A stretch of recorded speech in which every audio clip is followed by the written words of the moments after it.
의원 질의해 주시기 바랍니다. 이성수 위원입니다. 먼저 우리 아스콘 포장할 때 아스콘의 온도가 적정 온도가 어떻게 돼야 되는지 혹시 알고 계십니까?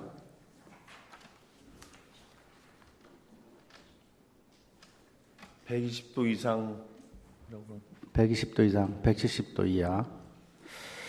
그럼 포장할 때 이게 최소 두께 몇 센치 이상? 최소 두께는 5cm 이상. 5cm 이상 하게 돼 있죠. 근데 아스콘을 이제 포장을 했는데 사진 한번 띄워주시죠. 노면이 저 한번 보세요. 네. 넘겨주세요. 네. 저렇게 사진처럼 노면이 고르지 못하고 아스콘 포장한 게 이제 거칠게 이렇게 나오는 경우는 어떤 이유라고 생각을 하십니까? 물론 잘 아시겠지만 물론 처음에 아스콘이 온 즉시 이렇게 포장을 했어야 되는데 일단 좀 쌓아두었던 상황도 있었고 그런 상황인 줄 알고 있습니다.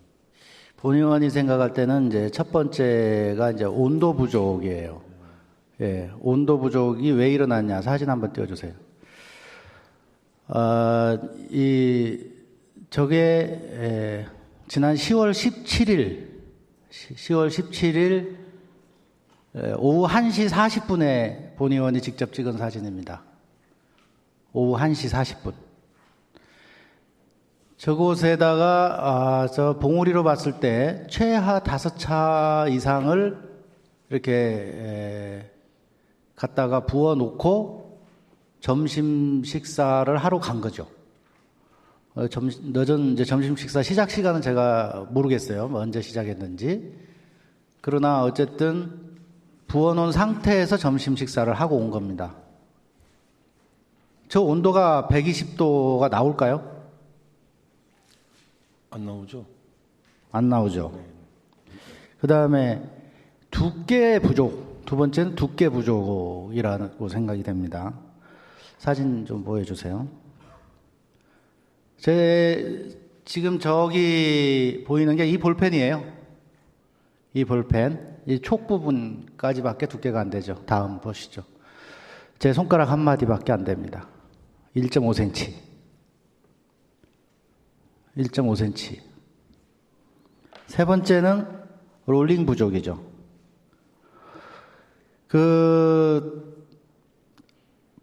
아스콘을 깔고 이제 저런 이제 골목길에는 페이버로 못 하니까 이제 그냥 로라로 하게 되는데 로라를 얼마나 대충 한번 하고 넘어갔으면 저런 현상이 나오겠습니까? 그죠? 저 공사가 잘 된 겁니까? 안 된 겁니까? 주인께서 보실 때.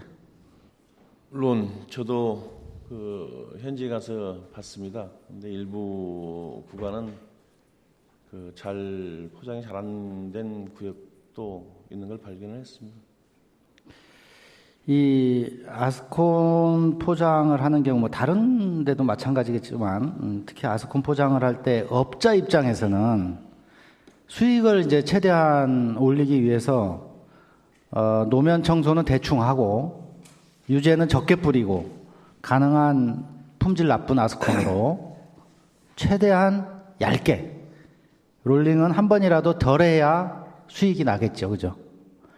업자는 그렇게 하려고 할 겁니다. 그래서 그렇게 못하고 제대로 된 공사를 하기 위해서 감독관이 파견되는 거고 그 감독관에게는 시설 부대비 및 기타 등등 해서 예산까지 지원이 되고 있죠. 그렇죠. 네. 근데 이 10월 17일 달력 보시면 알지만 주말입니다. 토요일입니다. 이때 감독관이 현장에 갔었습니까? 못 간 줄 알고 있습니다. 384톤이 설계 물량입니다. 실제 384톤이 사용되었는지, 롤링을 제대로 했는지, 두께를 제대로 했는지 전혀 알 수가 없는 거죠. 그죠? 감독관이 없었으니까. 업자는 원심력법에 의해서 자기 수익을 올리기 위해서 아까 말씀드린 것처럼 그러한 행동을 하려고 하고, 감독관 지키는 감독관이 없을 때 그렇게 행동을 했겠습니까? 안 했겠습니까?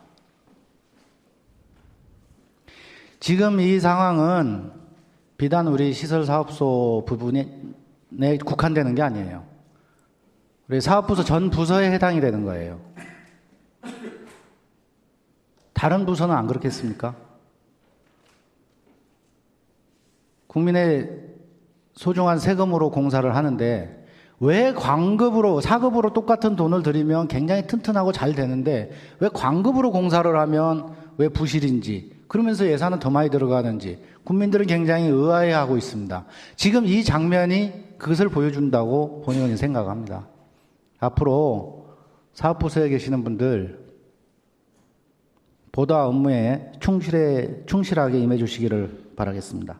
예, 볼 때 그 사업 의원님께서 다녀가시고 나서 저희들이 그 다음 주 화요일 날 제가 감독하고 현장을 갔었습니다. 물론 사진에 있는 그 상황은 제가 좀 보지를 못했는데 그 지적사항 이후에 감독관이 가서 조치를 다 한 걸로 이렇게 보고, 물론 두께도 저희들이 가서 한 3군데를 뚫어봤습니다. 뚫어봤는데 평균 두께가 5cm, 또 나머지 또 7cm, 11cm까지 그 뚫고 온 데가 있었습니다. 본의원이 가봤습니다. 네. 어제 가봤습니다.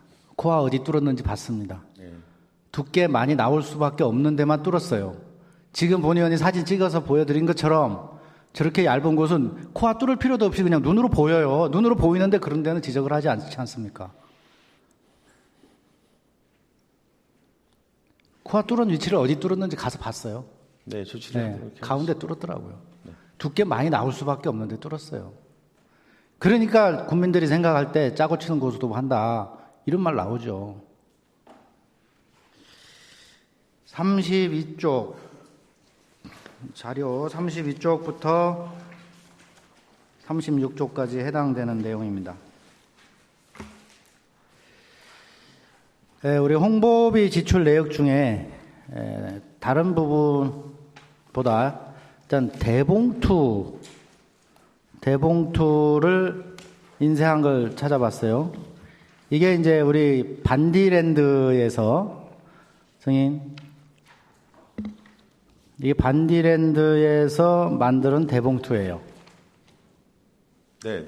네. 이걸 지금 사용을 하고 있죠?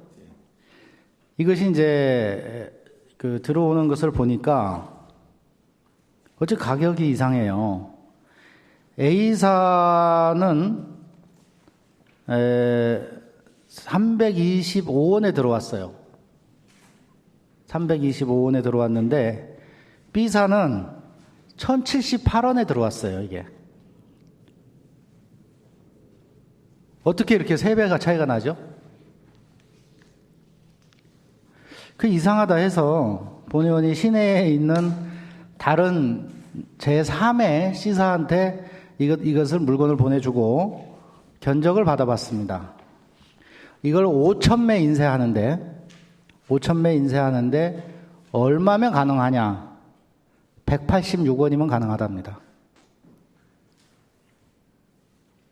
A사 325원, B사 1078원, C사 186원. 어떻게 설명하겠습니까? 다음에 리플릿. 반디랜드에서 만들어서 우리 고객들한테 나눠주고 보여주는 리플릿입니다. 그죠? 네. 7단 접이에요. 양면으로 하면 14쪽입니다. 7단 접. 네. 이것을 만드는데요. A사는 160원. 160원에 들어왔습니다. B사는 397원, 398원, 401원에 들어왔어요.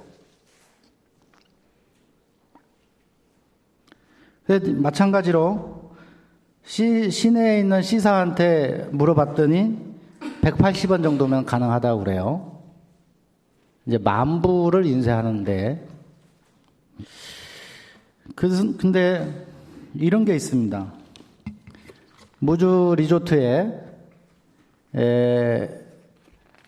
음식점 배달 업체들이 리조트 안에 이제 이렇게 깔아놓는 리플릿인데요. 이건 책자형이에요. 이거는 10장, 그러니까 20면이죠. 이 20면인데 이것은 수량 많긴 많아요. 이게 이제 6만 매를 인쇄를 했는데 이게 115원에 들어왔어요. 책자형이 접이식보다 단가가 좀 비쌉니다. 육안으로 봐도 반디랜더보다 이게 종이 품질이 좋습니다. 그죠? 면수가 이건 14면이고 이거 20면입니다. 이거는 397원 이렇게 들어왔는데 이거 115원에 인쇄를 했다는 거예요. 이게 이제 6만 매니까 그런데 이것이 우리 반디랜드가 보통 10,000매 정도 전후로 해서 이렇게 한번 인쇄할 때마다 하는 것 같아요. 그러면 여기 한 150원이나 뭐 200원 고 왔다 갔다 할 겁니다. 이거 어떻게 설명을 해야 됩니까? 이걸 어떻게 이해를 해야 됩니까?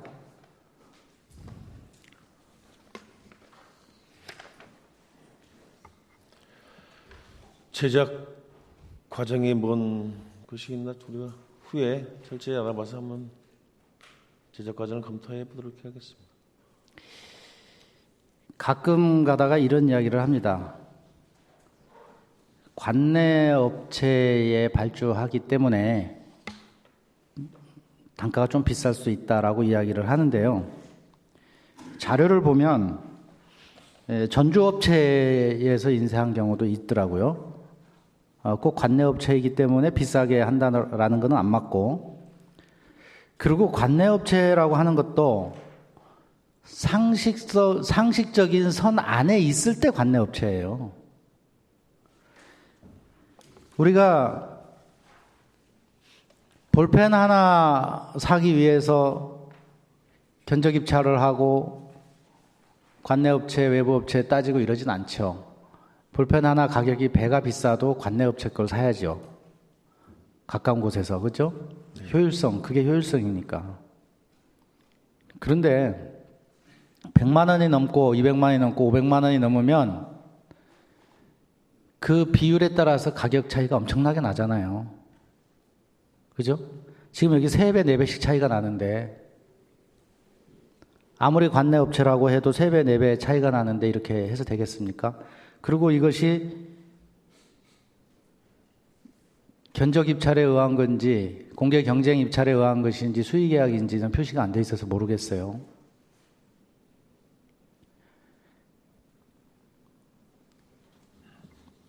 우리가 이런 사례를 봤을 때 차제에 정확한 규정을 하나 좀 만들었으면 좋겠다. 이 방송을 보고 계신 우리 기획실 관계자 계신 분 있으면 한 뭐 100만 원이든 200만 원이든 어느 정도 금액을 기준을 두어서 어느 금액 이하는 관내에서 수의 계약으로 할 수 있다. 금액이 좀 비싸더라도 대신 편차 기준을 줘야 되겠죠. 뭐 20%든 50%든 어느 정도 큰 금액 이상은 견적 입찰을 했을 때 관내 업체가 10%나 20% 이내에 들어와 있으면 관내 업체를 이용을 하고, 이렇게 200%, 300% 이렇게 됐을 경우에는 관내 업체한테라도 이렇게 발주를 할 수 있다. 뭐 이런 기준을 만들어야 될 것 같아요. 그런 기준이 없으니까 무조건 관내 업체 하라고 한다고 해가지고 200%, 300% 비싸도 관내 업체 주고, 또 어떤 경우는 또 그렇다고 이제 이렇게 비판을 하니까 뭐 형편없는 거 조그만한 거 가지고도 또 뭐 입찰 경쟁한다고 하면서 또 업자들 피곤하게 하면서 외부에다 주고, 이렇게 일관성이 없으면 안 되니까 차제에 이 규정을 좀 제대로 만들었으면 좋겠다라는 겁니다. 그리고 업무를 보시는 우리 공직자분들 이렇게 해서는 안 되지 않겠습니까? 이것은 좀 반성이 필요하다고 본 의원이 생각합니다. 청님께서 어떻게 생각하십니까? 네, 좋은 말씀해드렸습니다. 물론 리플렛은 참 홍보물에 최고 중요하다고 판단됩니다. 그리고 그런 규정도 한번 만들어서 한번 앞으로 이용하는 걸로 이렇게 해보도록 하겠습니다. 네, 다음은 56쪽에서 59쪽까지 해당되는 사항인데요. 우리 구천동 하수 처리장 있죠? 하수 종말 처리장에 우수가 어느 정도 유입이 된다라고 보십니까? 지금 제가 알기로는 작년하고 올해 해서 유수는 많이 잡은 걸로 지금 알고 있습니다. 근데 일단 빗물이나 같은 것은 들어가는 양은 비 올 때의 양으로 지금 이 지난 임시회 때 우리 의원님들이 구천동 하수 종말 처리장을 현장 방문을 한 적이 있죠. 네. 그 당시 공사 관계자, 증인 또는 하수도 담당자께서는 우수 유입은 거의 없다라고 이야기했었어요. 근데 지금 이 56쪽, 57쪽 이 자료를 보면 이 강우가 이제 있는데 우수가 이제 이 비가 올 때 10mm 정도 강우가 오면 한 1000톤 정도, 1000톤 내외가 우수가 유입이 되고 있고 50mm 이상 강우가 오면 한 2000톤 정도가 우수가 유입이 되는 걸로 이렇게 데이터를 분석해 보면 파악할 수 있어요. 이게 뭐 정확하지 않아요. 들쑥날쑥하기 때문에. 네네. 우수가 확실히 유입이 되고 있는 이 데이터죠. 55쪽부터 59쪽까지 나오는 걸 보면 확인할 수가 있습니다. 주말에 하수를 많이 사용한다. 상수도를 많이 사용하기 때문에 하수가 많이 나온다. 이런 것까지도 분석을 해봤는데 어쨌든 10mm 정도 비가 오면 1000톤, 1000입방미터가 들어온다는 거죠. 그래서 이제 생각을 해보면 이 등방천이라고 하는 것이 굉장히 지금 이제 오염이 돼 있잖아요. 육안으로 봤을 때 오염이 돼 있는데 우리 담당 부서, 환경부서나 우리 하수도 쪽에서는 늘 검사하면은 아무 문제가 없다는 거예요. 근데 이 무주리조트가 생기기 전에 무주리조트 자리, 지금 무주리조트 자리에 만선동이라는 마을이 있었어요. 그 마을이 있었는데도 불구하고 그 밑에 있는 관설이 지금 보면 상가 지역이죠. 그 상가 지역의 주민들은 그 리조트 쪽에서 내려오는 그 등방천 하천 물을 식수로 사용을 하고 아이들은 거기서 여름이면 멱을 감고 물고기를 잡고 이랬어요. 그렇게 깨끗했던 물이었어요. 근데 무주리조트가 생기고 나서는 한번 사진 보시죠.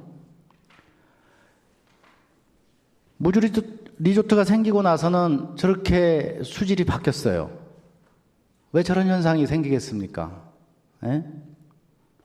현재는 녹조가 생기고 또 하천의 바위는 물속에 있는 바위는 도대체 형체를 알아볼 수가 없어요. 퇴적물, 이끼 뭐 이런 것이 시커멓게 이렇게 쩔어 있습니다. 당연히 뭐 멱을 감는다든가 이런 거는 불가능하고 발도 못 담그는 그런 오염된 하천이 되어 있습니다. 그 원인이 어디에 있다고 생각하십니까? 구치동 하수관로에 이제 누수가 된다고 해가지고 저희들이 올해까지 한 0.76km 정도 하수관로를 보수를 하고 또 누수가 된다는 거 지금 현황에도 나와 있지만 274개소를 지금 보수를 했습니다. 예, 지금은 많이 깨끗해진 걸로 지금.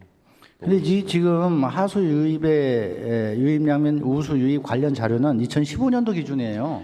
근데 그러니까 지금 현재도 유입이 되고 있고요.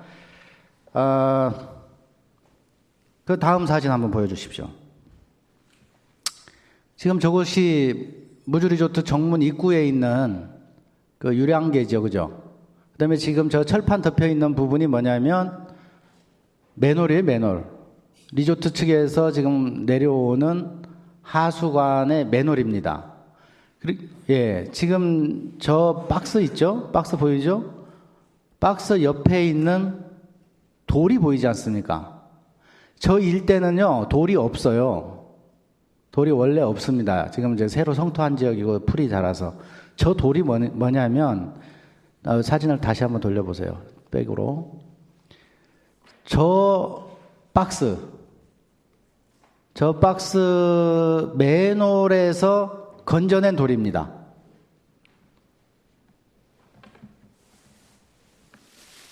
본 의원이 그걸 하나를 가져와 봤어요. 자, 이 돌이에요. 이런 돌이 리조트의 하수 관거를 통해서 저 맨홀로 떠내려온 거예요. 상상 한번 해보십시오.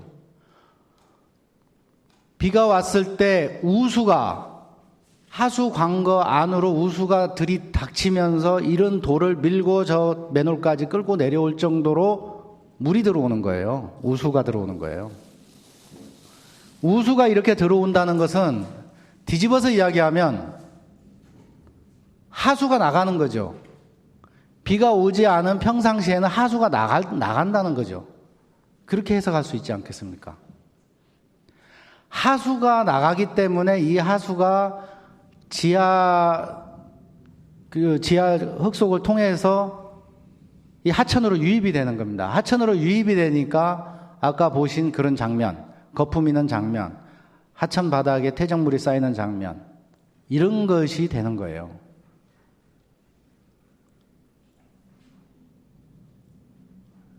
어떻게 동의하십니까? 다 들어온다고는 볼 수가 없고.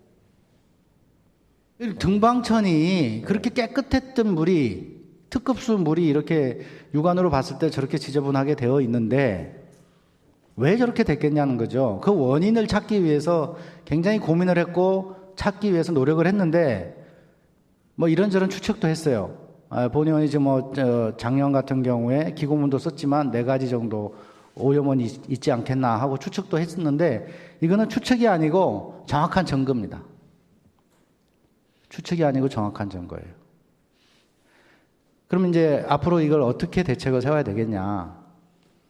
무주 리조트 내에 있는 하수 관거를 철저하게 내부를 조사를 해서 누수되는 지점을 찾아서 이걸 공사를 해야 되겠죠.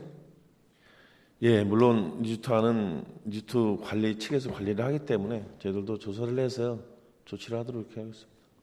이거 이번에 그 무주 리조트 측하고 이 부분에 대해서 정확하게 협의를 하고 강력하게 대처를 하셔서 깨끗한 등방천이 될 수 있도록 그렇게 해 주시겠습니까? 네, 알았습니다. 네.